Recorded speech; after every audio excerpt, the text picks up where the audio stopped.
tenemos acá a Rodolfo Ceballos un tanto averiado por las inclemencias de las afecciones respiratorias, pero está dirigiendo la orquesta, está manejando la batuta, así que cualquier cuestión que haya que apuntar va a pedir la palabra, está disfónico, pero le agradecemos también por contribuir en haber conformado esta mesa que está integrada, y ahora mismo presentamos a María Eugenia Álvero. Ella es psicóloga especialista precisamente en altas capacidades, directora del Gifted Children, el Instituto para Niños Talentosos. ¿Cómo estás, María Eugenia? Bienvenida. Muy buenas tardes, un gusto, muy feliz de estar acá en esta mesaza. Preparando la semana, me imagino. Preparando la semana, ya estamos en el Gifted con la semana de las altas capacidades. Qué lindo, qué lindo. Bueno, sumándonos a la asociación, ¿no? ¿Cuántos años tiene el Gifted? La institución ya tiene 30 años de vida, justamente. Este año cumplimos 30 años de vida. O sea que están desde mediados de la década del 90. 1995, exactamente. Qué increíble. Bueno, así es. Una hermosa experiencia acumulada, ¿no? Sí. Que va a marcar un camino sin dudas.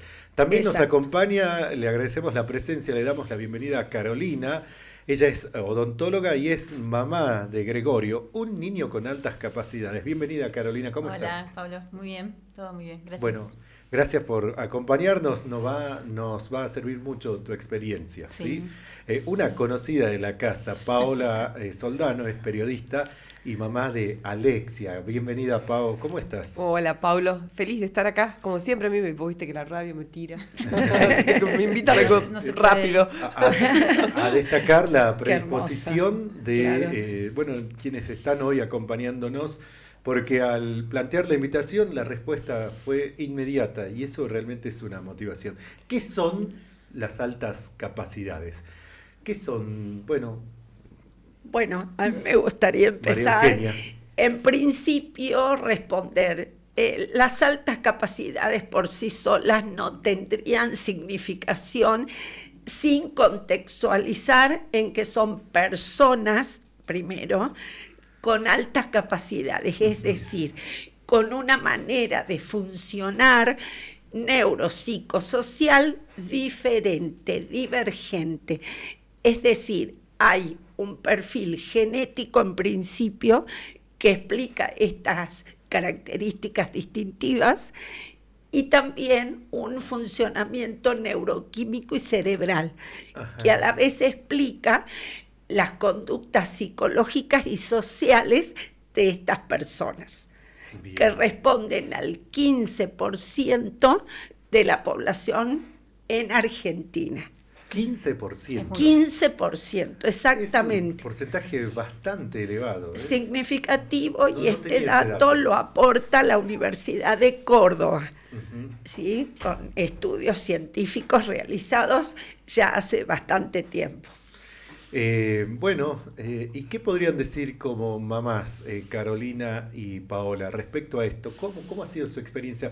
Porque podríamos ir matizando, ¿no? Perfecto. Entre la experiencia y la definición y la ciencia, claro, el criterio científico. Nuestra experiencia es muy reciente. Nosotros hace un par de meses que lo hemos detectado a Gregorio, pero el camino fue como muy largo.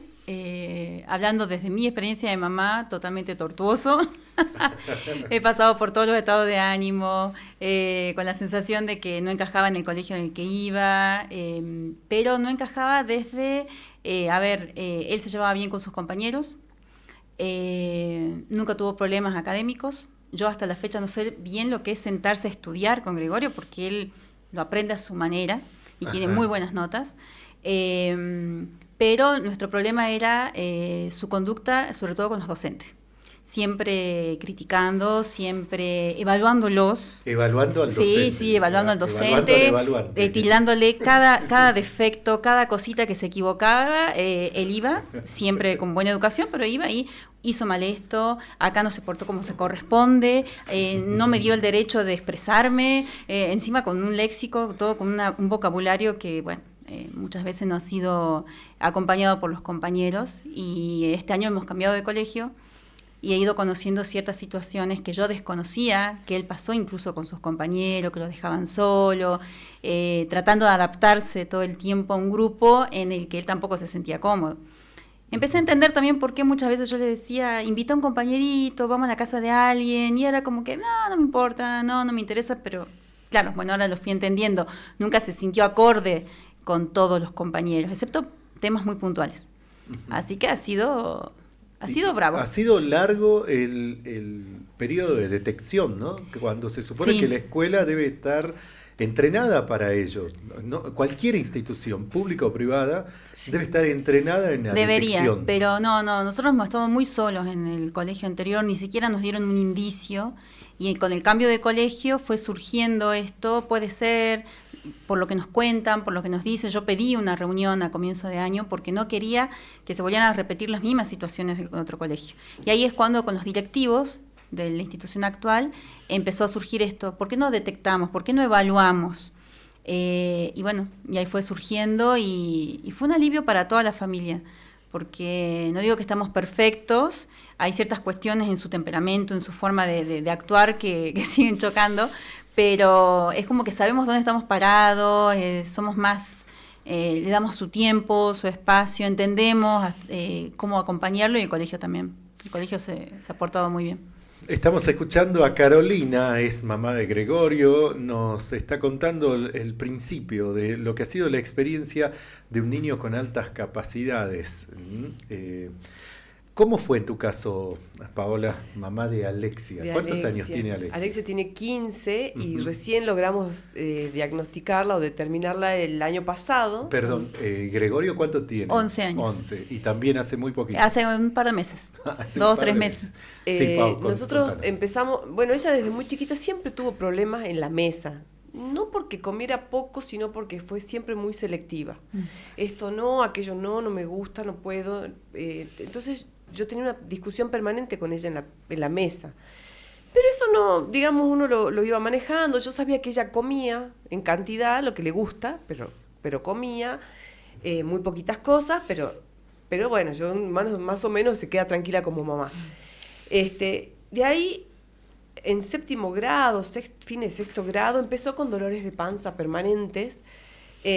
Hacía como si hiciera una gastritis, un dolor en la boca del estómago. Hicimos estudios de arriba abajo, fuimos a un gastroenterólogo, le hizo todo lo que, viste, todas las posibilidades que abarca el abanico de la gastroenterología. Nada, no tenía nada, estaba perfecta. Empezamos con el psicólogo, la psicóloga que la vio, la atendió, estuvo varios meses con ella, hasta que un día me dijo, mirá, Pau, me parece que Alexia no necesita un psicólogo, está una nena muy centrada, no me parece que tenga un problema existencial de nada que haya que tratar, es una nena que está bien. Me le dio el alta, pasó al año siguiente, un poquito más de un año, volvió a hacer otro episodio fuerte del dolor de estómago y que la invalidaba porque no podía ir al colegio. Volvimos a hacer todos los estudios con otro gastroenterólogo porque pensamos, bueno, a lo mejor viene por otro lado.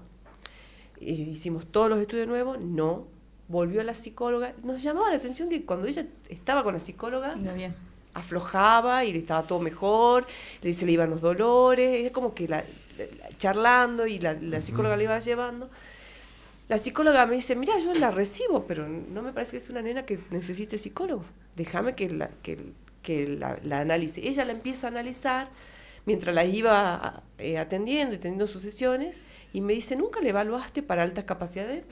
Yo creo que nunca había escuchado el término. Ajá, bueno. Así, nunca había escuchado Bienvenido al programa de hoy, entonces. Entonces, le digo, la verdad que no se me ocurrió. Me dice, ella tiene, en la charla, tiene algunas cuestiones, como un pensamiento más elevado que lo normal a los de su edad, tiene un sentido de la justicia muy exacerbado, como muy llamativo en ella, cosa que no pasa. La justicia social también. También, bueno, eso es inevitable. Claro. Y después me llama la atención que leyendo sobre estas cosas veo que el problema de la mesa en los chicos de altas capacidades es una constante porque tienen una hipersensibilidad y a veces sienten, muchas veces, no todos, sienten las texturas y eso les da problemas para ingerir los alimentos. Cuando vos le pones en la boca, los rechaza.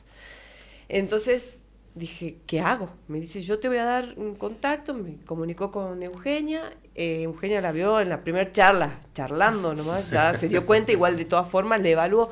En medio de todo esto tuvimos una médica que nos dijo que tenía un autismo, que podía ser que tenga autismo porque sus síntomas eran parecidos a los de un chico con autismo. Pero no tenía características de aislamiento. Ninguna, nada, Ningún socialmente. Al contrario, es líder social. Claro, Ajá, todo mira. lo contrario.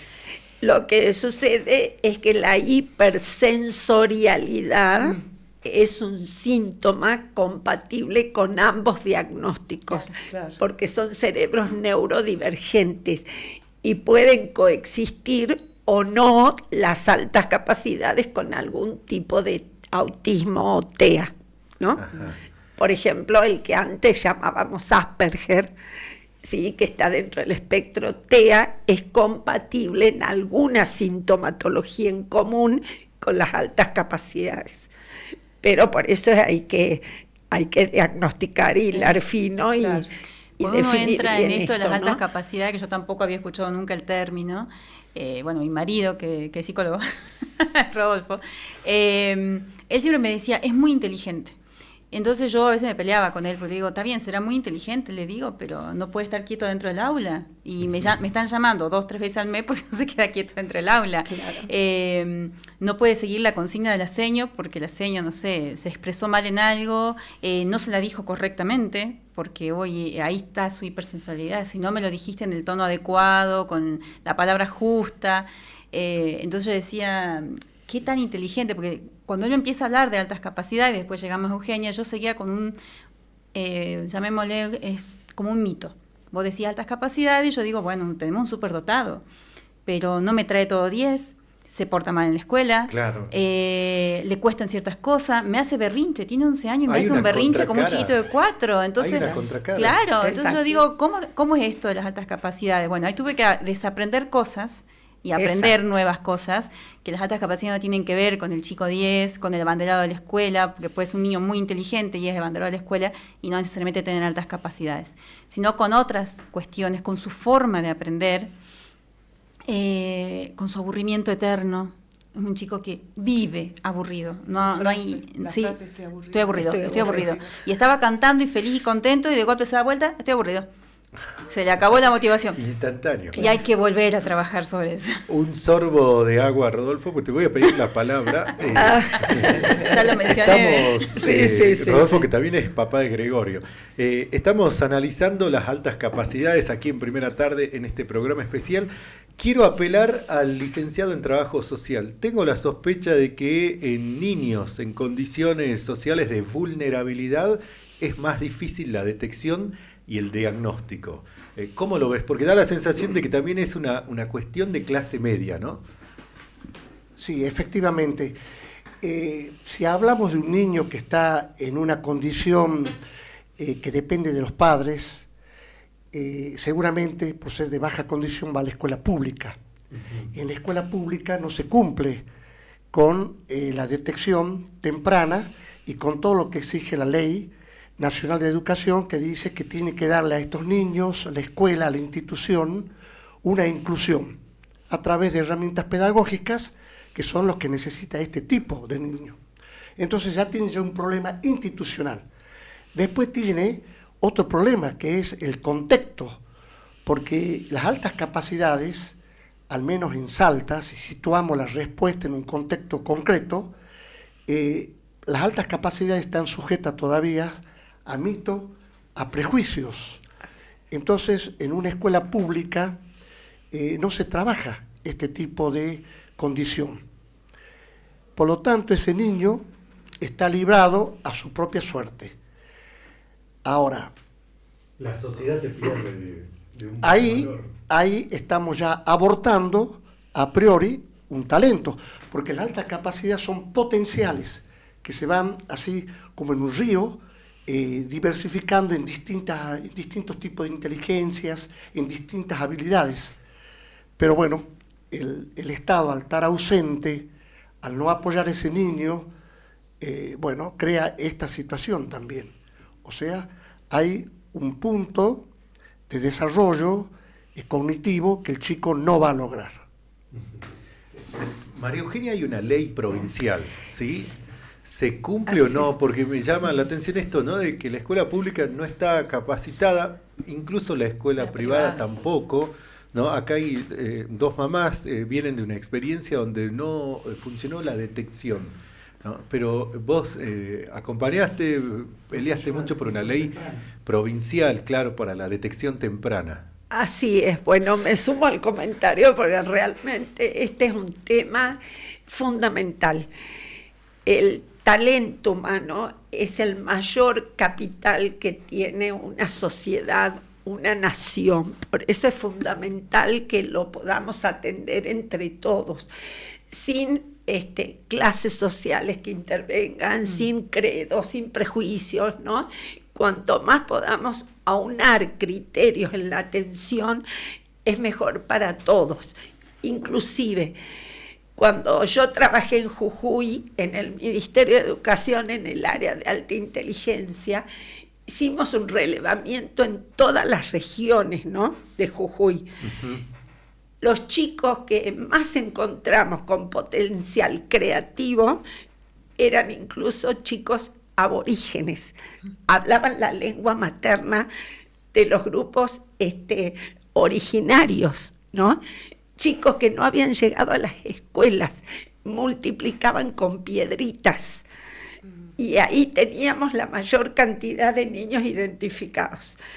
Entonces, a ver, volviendo a nuestra provincia de Salta. Qué importancia que haya sido, por lo menos en un periodo, una política de Estado, ¿no? Sí, sí, así que se haya encarado desde el gobierno educativo, en este caso, en Jujuy. Sí, lamentablemente también todo después se suspendió, quedó en la nada, igual que nuestra ley, que bueno, se avanzó un tiempo y después quedó ahí, ¿no? Para quienes quieran ahondar, como hay una ley provincial, la 8.323. Exacto. ¿Sí? Que se presentó el proyecto en 2019, pero se sancionó en julio del año 2022. Sí, contanos, María Eugenia. Bueno, tenemos que profundizar y avanzar y aunar esfuerzos, porque realmente es fundamental la atención del talento y las altas capacidades, fundamental para que toda la educación y la comunidad puedan como destacar los talentos naturales de los chicos, ¿no? Uh-huh. Para evolucionar, para crecer, para compartir.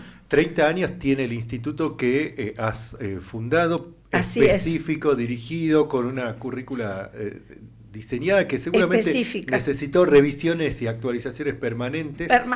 Nosotros pero no. Hay una, como se dice en materia energética, una energía dispersa, un talento disperso por ahí que debe ser necesariamente tarea del Estado.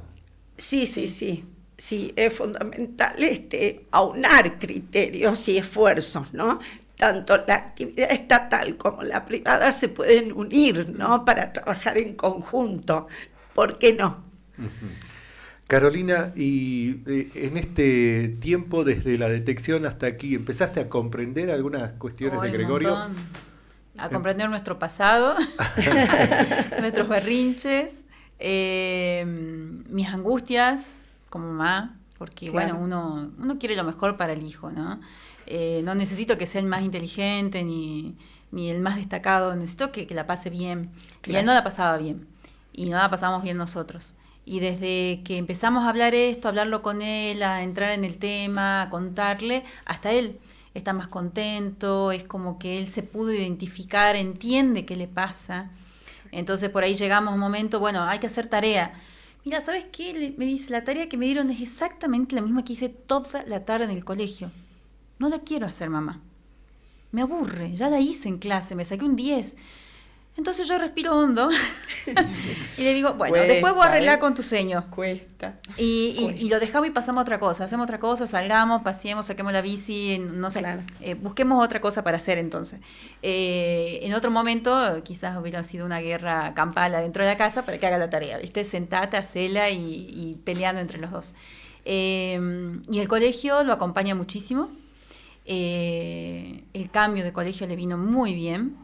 Él iba a un colegio en donde ahora iba a pasar un turno mañana con un nivel mucho más exigente y a mí eso me hacía un poco de ruido porque yo veía que él necesitaba ser más niño, más tiempo más niño, porque por ahí habla y parece un adulto, pero sentimentalmente no era un adulto. Siempre nosotros decíamos... Físicamente tampoco. Tampoco. Pero con Rodolfo siempre decíamos, sentimentalmente este chico es totalmente inmaduro. Bueno, ahora hemos logrado identificar, porque él tiene 11 años, te puede llegar a hablar como si tuviera 20, te analiza, te habla de política, de economía, del dólar y todas las cuestiones, y sobre todas las cosas que le interesan.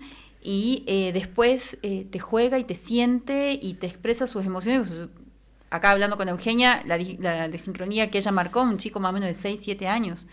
Entonces, tenés un niño de 11 y de golpe se actúa como uno de 6 y hay que acomodar el cerebro para que no le digas, che, ya sos grande, porque él sentimentalmente no se siente de 11 años, no le sale.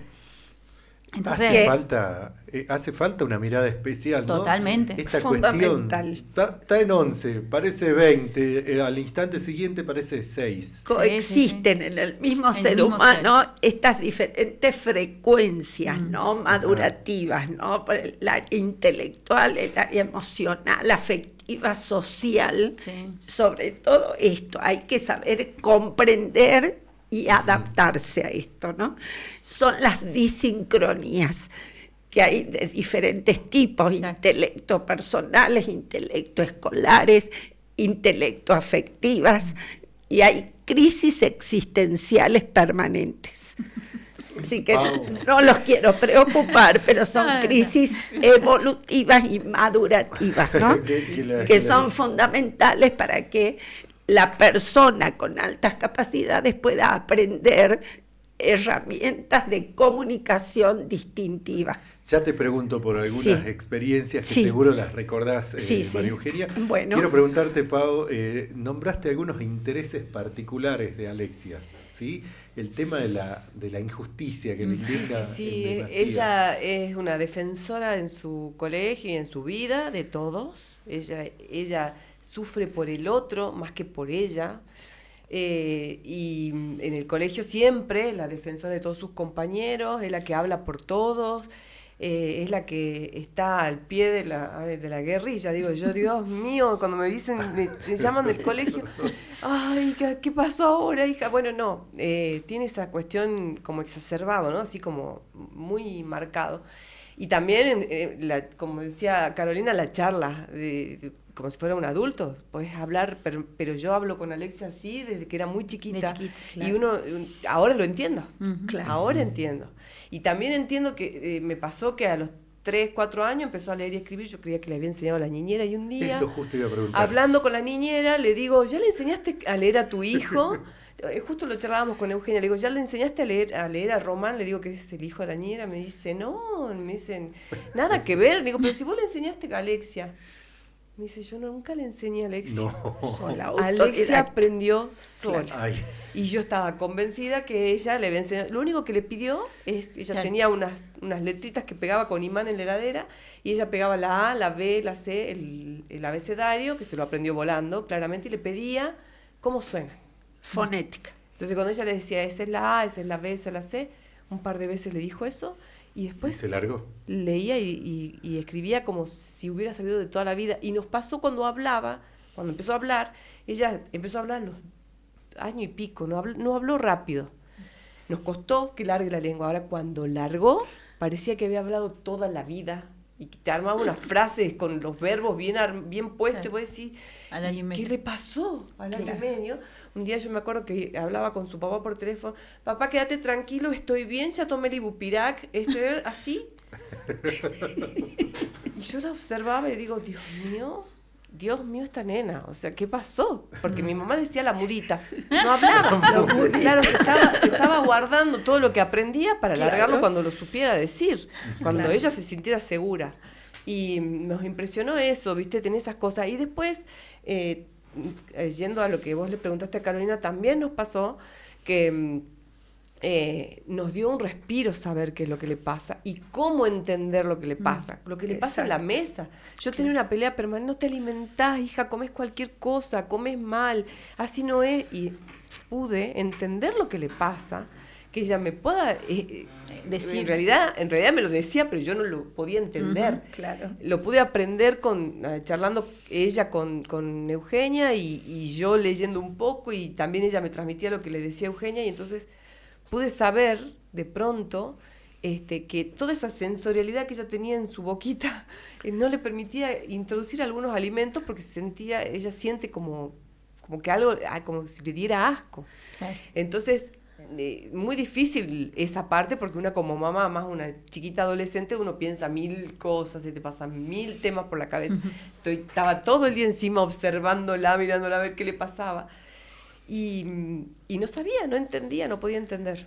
Bueno, esto nos permitió relajarnos, ver la vida de otra manera. Además le permitió a ella conocerse y proponerse el desafío, y probó la palta y le gustó. Probó la palta, probó la carne. Bueno, vamos así. Vamos de a poco. Qué bien. María Eugenia, ¿qué ejercicios o qué alertas o cuáles son los factores de detección en la primera infancia? Porque acá estamos hablando de un preadolescente y de un adolescente, ¿no? Exacto. Pero en la primera infancia, los primeros 1000 días. Que es fundamental la identificación. Nos cuentan la experiencia de Gregorio, ¿a qué edad aprendió a leer? No, a los 6. Nosotros nos tocó hacer primer grado en pandemia. Lo que pasa es que ya en jardín les empiezan a enseñar. Nunca le costó nada. Y yo dije, primer grado en pandemia casi me muero porque no le voy a poder enseñar nada, dije yo.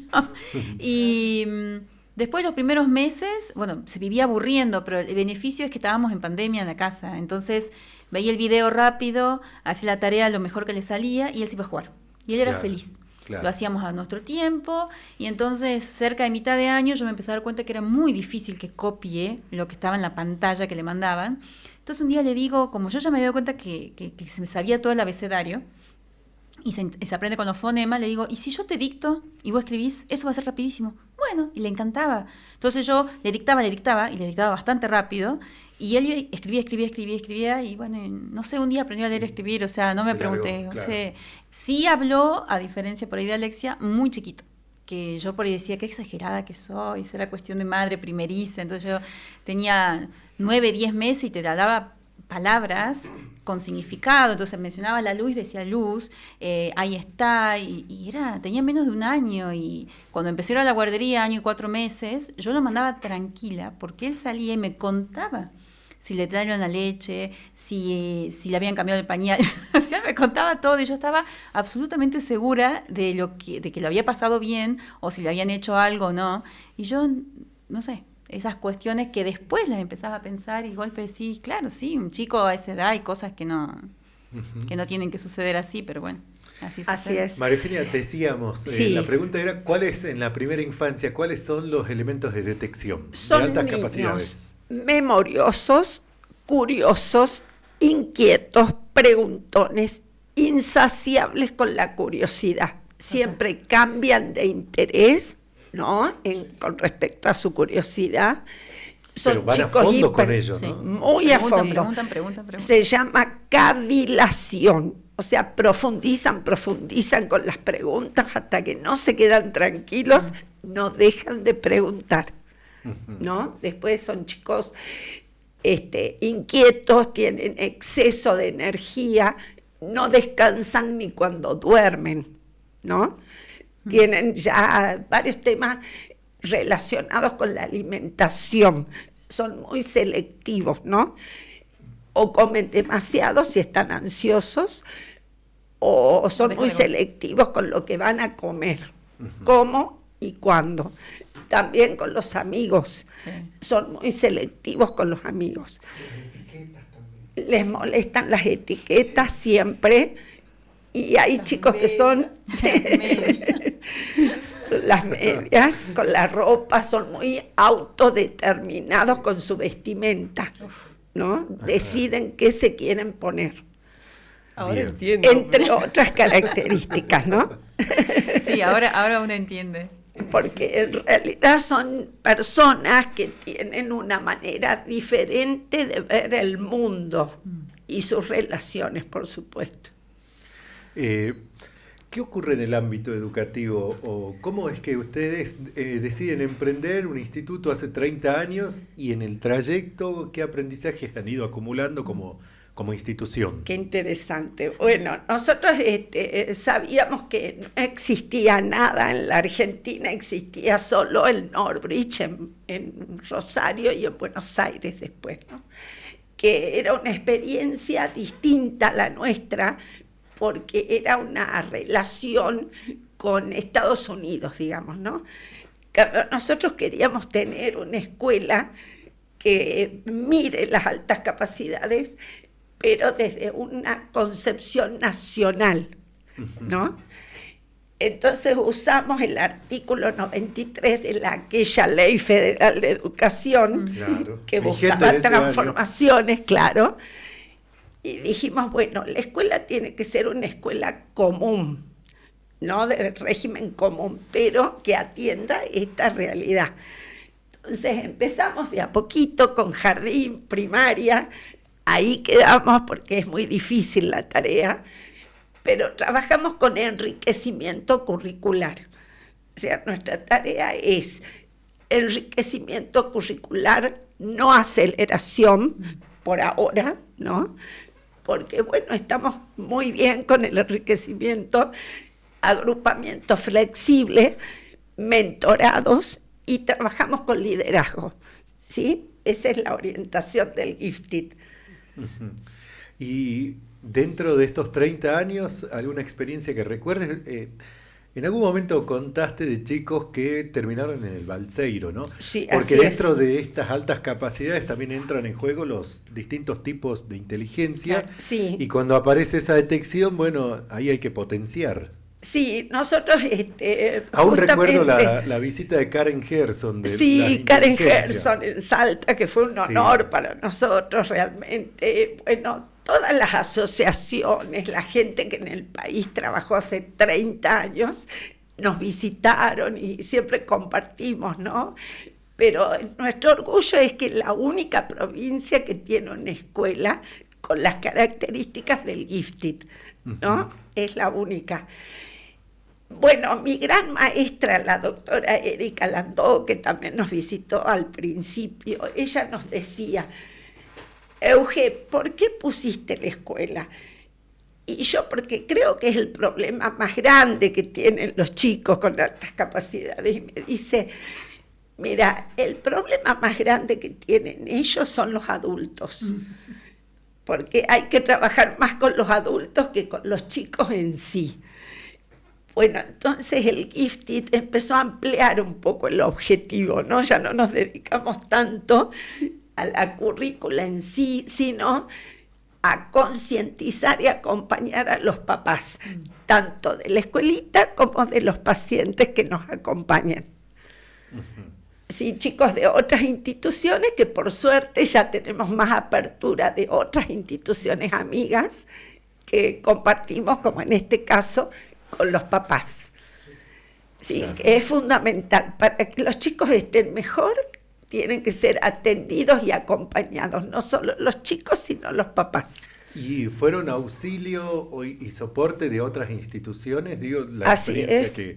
Que ustedes aportaron. Permanentemente trabajamos con otras instituciones, tanto de gestión estatal como de gestión privada. Ajá. Bueno, y ahí una riqueza también, ¿no? Fundamental. Compartir la experiencia acumulada. Así es. A ver, sí, quiere hablar Rodolfo. Quiere hablar. Eugenia hace el seguimiento, se programan. En el caso nuestro, que Gregorio Valúdere, se programa reuniones futuras para hacer seguimiento del niño. O sea que hay ya una extensión de la institución de ella en colaboración para garantizar objetivos y resultados en el otro colegio. Es decir, se aplica la experiencia de ella en el otro colegio. Así Eso es lo importante. Esa es la intención siempre, inclusive en los secundarios, que nosotros no tenemos los secundarios, claro. Acompañamos a los chicos en escuelas técnicas, escuelas artísticas, a donde ellos decidan estudiar. Rodolfo, ¿cómo es esto de la incomprensión social en estos casos? Bueno, hay dos tipos de, así para sintetizar, ¿no? Dos tipos de incomprensión. Generalmente no se comprende desde el aula, desde un aula tradicional, desde una maestra que puede estar formada tal vez en estos temas, pero no tiene la oportunidad de aplicarlos. Entonces está el prejuicio del docente. ¿Hasta qué punto va a poder manejar un niño que es talentoso, que tiene sobredotación, que tiene determinadas habilidades? Y por el otro, la otra incomprensión, son los mismos compañeros que por ahí pueden hacerle bullying al chico que aprende más rápido, que tiene talento, y es muy común que el niño con altas capacidades tenga bullying de los compañeritos. Y el abordaje es muy común que no sea específico. Claro, y entonces hay que ver si todos los casos de bullying responden a esta situación o está en otra parte. Porque, mira, cuando uno trabaja con niños, generalmente las cosas que uno encuentra en el niño, en parte están en el niño, pero generalmente están en otra parte, en los padres, en la escuela. Así es. Yo, con la larga experiencia de psicólogo infanto-juvenil, siempre me fijaba que no todo puede estar en el niño, hay que buscar en otra parte. Así es. Bueno, y como madres, algo más para aportar. Acá nos dice una mamá, pareciera que hablan de mis hijos. Y puede ser. Noel nos dice, parece que están hablando de mis hijos. Está bueno, estaría bueno que cuando vean este tipo de similitudes, por ahí puedan contactarle a Eugenia, que enseguida los evalúa y le hace los test que necesitan y inmediatamente se los diagnostica si así es, para poderlos ayudar, porque son chicos que necesitan que los acompañemos todo el tiempo, ¿no? Justamente, a ver. El gran tema es la inclusión. Sí. Primero, ¿cómo incluimos al niño en la comprensión de la familia? Ese es también otro tema que vos me preguntabas de la comprensión. La familia es la última en caer, es la última en enterarse. ¿Por qué? Porque, bueno, la familia no es una experta en altas capacidades. Somos papá.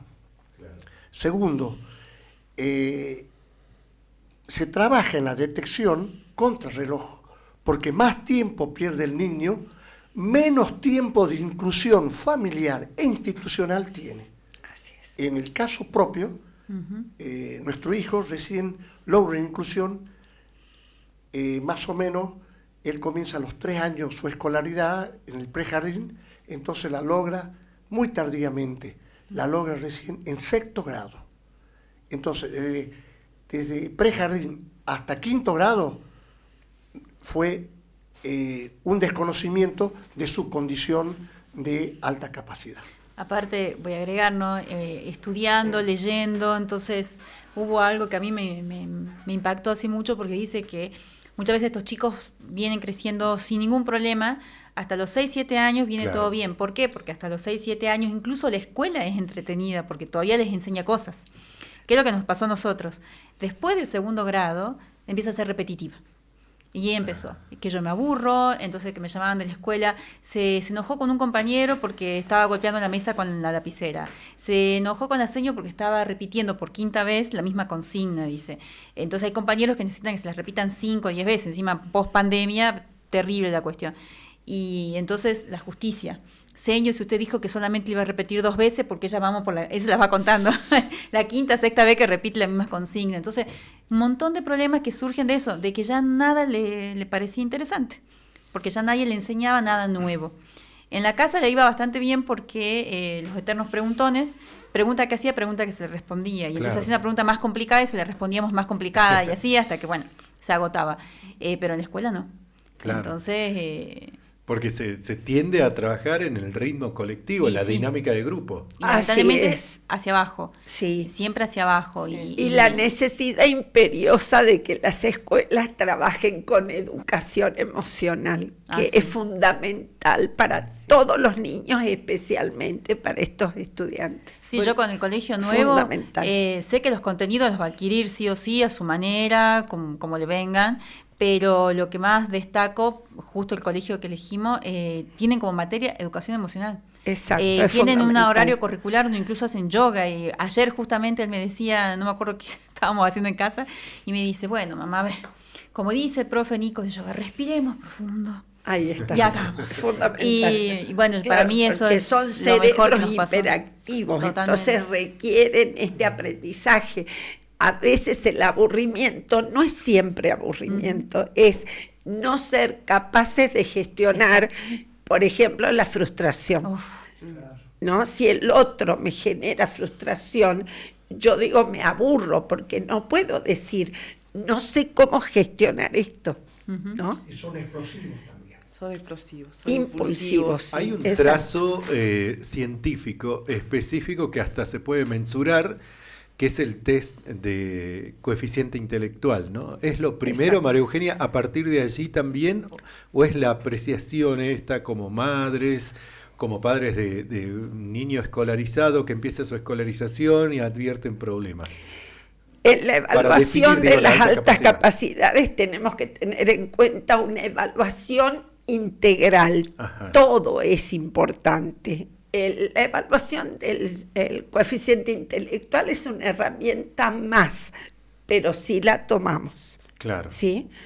Es una herramienta más. A veces nos pasa chicos que tienen talento académico, que es un talento simple, por ejemplo, no logran el 130, por ejemplo, que se requiere para decir es un niño con altas capacidades. ¿Por qué? Porque está con una disincronía y su autoestima está devaluada. Entonces puedo evaluarlo en una etapa que no me den los números que yo espero, pero lo evalúo después de haber trabajado su autoestima y me puede superar el número. ¿Sí? Por eso es importante que la evaluación sea integral y contextual. Excelente. El contexto es fundamental. Nos quedan 5 minutos de programa. Quiero preguntarles algo que tiene que ver con una cuestión que no es propia de niños, que es de la sociedad entera, y es la dependencia de este aparatito, pero en general de las pantallas, ¿no? En el caso de los chicos con altas capacidades, ¿cómo se manifiesta el comportamiento? ¿Cómo es el consumo de pantallas, si es que lo hay?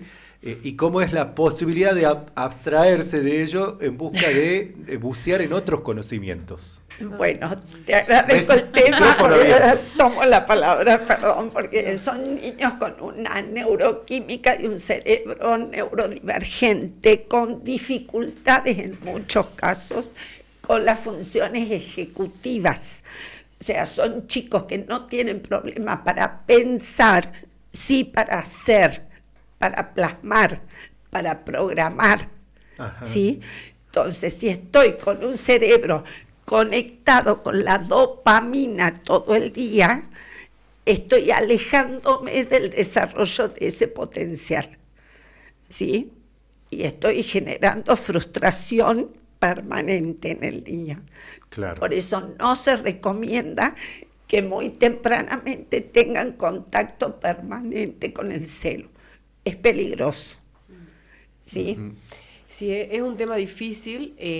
Por suerte ahora que está contenida con Eugenia Alexia, decidió empezar a hacer deportes, que Exacto. era algo que le costaba mucho, le sigue costando, es un tema que a ella no le es fácil, pero bueno, encaró haciendo squash y ahora ya entró a hacer handball también, y ese tiempo es como que se lo da al ejercicio físico, y entonces me es más fácil sacarle el tema de la pantalla y que tenga más tiempo en otras cosas que no sean la pantalla. Pero digo, en relación Muy a difícil. en lo que tiene que ver con la relación con la pantalla, ¿es igual que otros chicos o por ahí se meten en el consumo de otro tipo de contenidos, no necesariamente en el scroll de las redes? Claro. O en los videojuegos, en el caso que es más común en los varones, ¿no? Sí. Desde muy temprana edad, de hecho, el lenguaje popular dice, está viciando, vamos a viciar. Claro, así es. Estoy viciando. Y se lo plantea así. Que básicamente son adicciones. Claro. ¿Sí? O sea, pero los chicos con altas capacidades tienen o deberían tender a una conducta diferente en su relación con las pantallas. No sé si se entiende la Sí, consulta. sí. A ver, yo lo que digo es, La tecnología no es el problema es la conjunción entre lo adictivo de las pantallas y la neuroquímica del cerebro de los chicos con altas capacidades. Claro, ¿sí? Claro. O sea, hay que estar muy atentos y saber acompañar bien este proceso. Porque la tecnología para los chicos con altas capacidades, sea cual sea su distinción, si son precoces, talento simple, complejo o superdotado, es fundamental la tecnología hoy en día. Sí, sí, pero siempre y cuando no se vuelvan adictos. Claro. Hay que tener el cuidado que se debe tener con cualquier niño. Exacto. Y hay una cuestión que yo sí quiero resaltar y que me pasó a partir de una experiencia que tuve este año de Alexia en el colegio, es esto de lo que hablaba un poco Carolina del tema de la repetición.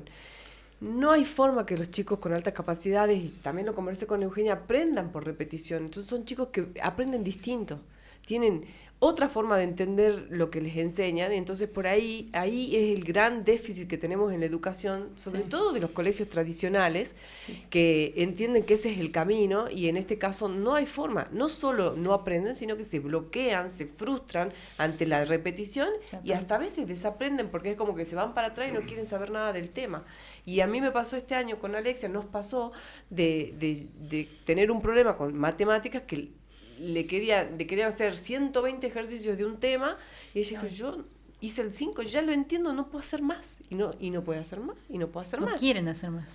No quieren, es un bloqueo que uno no lo entiende, pero les pasa. Ese es un dato importante. Bueno, la ronda final para las consideraciones, los aportes, anuncios, si es que hay, María Eugenia, en torno al próximo miércoles, ¿no? Sí. El Día de las Altas Capacidades. Rodolfo inicia la ronda. Bueno, yo quiero destacar un punto, porque la brevedad de mi participación así lo amerita. Son chicos que no pueden vivir si no están desafiados. Por eso, la suerte de ellos es encontrar, como decía muy bien María Eugenia, un no adultocentrismo, y que más o menos nosotros entendamos que ellos manejan el pensamiento complejo, la lógica, de otra manera. Por lo tanto, no podemos imponer la lógica y la complejidad de los adultos.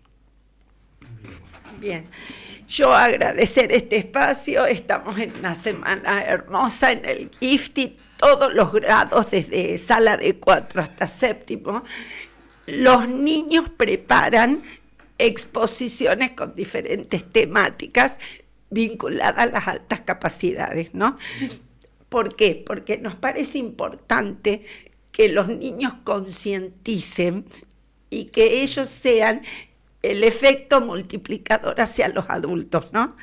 Que desde los chicos surja no solo procesamiento de la información, sino una formación integral desde pequeños, para que científicamente sepan cómo son, cómo funcionan y qué pueden aportarle al mundo. Claro. Me quedo con el 15%, de acuerdo a la estadística de la Universidad de Córdoba. De Córdoba, la doctora Paula Irueste, y en Europa y en Estados Unidos ya manejan el 20% en las últimas encuestas. Bueno, y esto para algunas mamás que nos estuvieron escuchando, diciendo, bueno, sí, parecen, no están diciendo nada nuevo, porque parece que hablan de mis hijos. Probablemente estemos hablando de sus hijos. Sí, claramente. Es un porcentaje alto. Claro, exactamente. Yo agradecerte, Paulo, porque está bueno podernos sentar y hablar del tema y visibilizarlo para justamente eso, para que esos papás que sientan, que se reflejan lo que nosotros contamos, que son unas pocas experiencias en sus hijos, que esto se refleja en sus hijos, entonces que puedan consultar, que puedan averiguar, que puedan informarse y que puedan acompañar a sus hijos en el proceso de crecimiento para que no pierdan sus talentos, para que no pierdan su gran creatividad y su posibilidad el potencial, sobre todo su posibilidad de crecer en el futuro sin frustrarse, porque además ahí está. Tienen un alto índice de fracaso escolar los chicos con altas capacidades, porque no se encuentran en un lugar, ni en la escuela, a veces tampoco en la familia. Y bueno, eso es terrible. Y hay un rol social y colectivo, ¿no? Porque la sociedad también necesita de esos talentos. Totalmente. Fundamental. No son solo para ellos. Es como si uno lo ve con una óptica cristiana, bueno, te di los talentos, a ver qué haces con ellos. ¿Cómo los multiplicamos? Sí, claro. Cabe aclarar que no son las altas capacidades, no son un trastorno. No. ¿Sí? No son un trastorno. Fundamental, son una potencialidad y es fundamental identificarlas y atenderlas a temprana edad, porque entonces evitamos trastornos posibles. Claro. Y es necesario, como dice Rodolfo, que haya políticas públicas. Fundamental. Les agradezco a todas. A vos. Gracias. A todos, Rodolfo, María Eugenia, Carolina, Paola, realmente aprendimos mucho, ha sido un gusto abordar estos temas. Y bueno, ahora nos queda la tarea de difundirlos. Así es.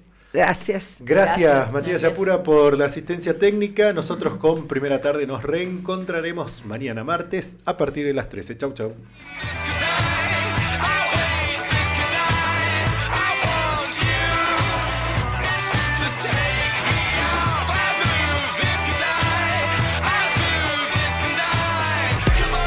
En Twitter, búscanos como @infinito965.